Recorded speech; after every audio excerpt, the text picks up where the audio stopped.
Programa apie viską iš Lietuvos ir pasaulio. Klaipėdos kultūrų komunikacijų centre atidaryta fotografijos Kristinos Sereikaitės paroda Esu būsiu žiūrovą sugrąžina prie moters temos. Ši paroda tarsi savianalizė, sako Kristina Sereikaitė, nes pati būdama moteris, ji nagrinėja moters prigimtį, jos dvilypumą.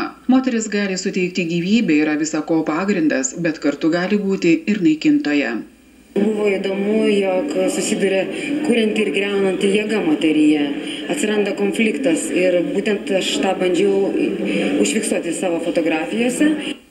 Personažai pasirinkti neatsitiktinai, o tarsi ieškant jų veiduose nematomo atspindžio tarp būties ir nebūties.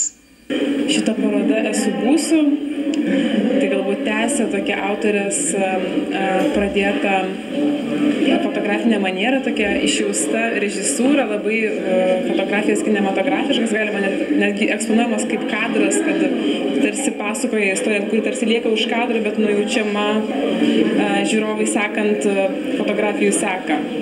Tai ne pirmoji jaunos menininkės personalinė paroda. Kristina Sereikaitė, baigusi fotografijos technologijų studijas Lietuvos muzikos ir teatro akademijoje, dalyvavo daugelėje bendrų projektų ne tik Lietuvoje. Menininkės darbai eksponuoti Prancūzijoje, Danijoje, Amerikoje, Meksikoje. Paroda Klaipėdos kultūrų komunikacijų centro parodų rūmuose veiks iki sausio. Štai tiek dar kartą apie šią dieną vakaro žiniose.